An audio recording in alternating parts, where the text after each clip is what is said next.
Mainit ang naging pahayag ni Lakers legend James Worthy tungkol kay Luka Doncic. Ayon sa kanya, oras na para baguhin ni Luka ang kanyang style of play dahil nagiging predictable na ito at nababasa ng mga kalaban. Bilang konkretong halimbawa, binanggit ni Worthy ang performance ng Slovenia sa Eurobasket kung saan hindi pa sila nakakapanalo. Oo, totoo na si Luka ay isa sa pinakamalakas na individual talents ngayon sa NBA at sa international stage, ngunit ayon kay Worthy, hindi sapat ang individual brilliance kung kulang sa team effort. Kung titingnan ang stats ni Luka, makikita natin ang kanyang kahusayan. Nag-a-average siya ng halos 28 points, 7 rebounds, at 8 assists per game sa international tournament. Impressive sa papel, ngunit ang kanilang winning percentage ay bumagsak sa wala pang 30%.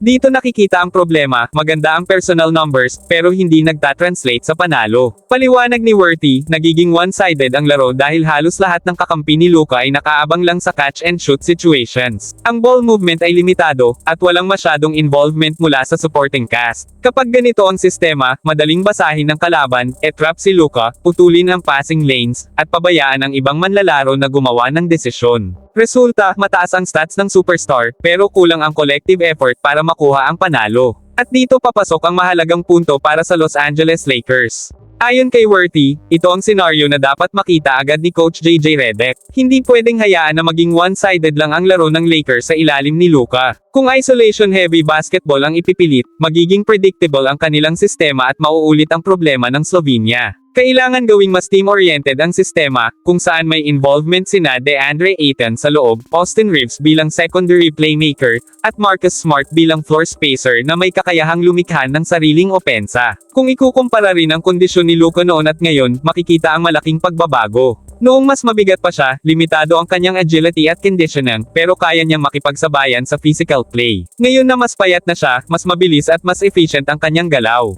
Ngunit ayon sa mga analysts tulad ni Zach Lowe at Kendrick Perkins, kung pareho pa rin ang kanyang isolation-heavy approach, mananatiling predictable ang kanyang laro. Ibig sabihin, hindi sapat ang pagbabago sa katawan kung walang pagbabago sa sistema. Mahalaga rin ang papel ng supporting cast.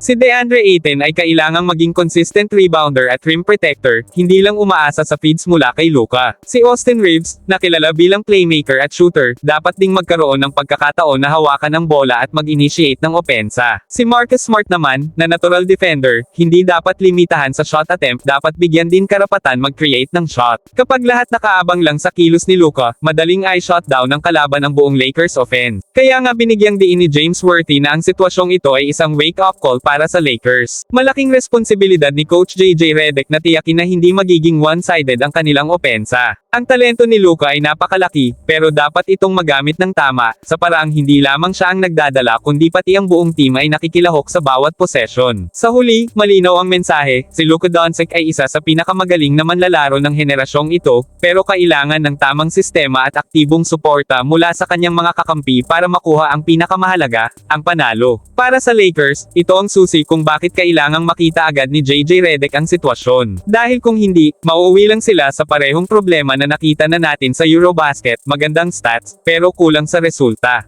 E-comment ang inyong thoughts sa baba at huwag kalimutang i-like at i-subscribe para sa mas marami pang Lakers updates.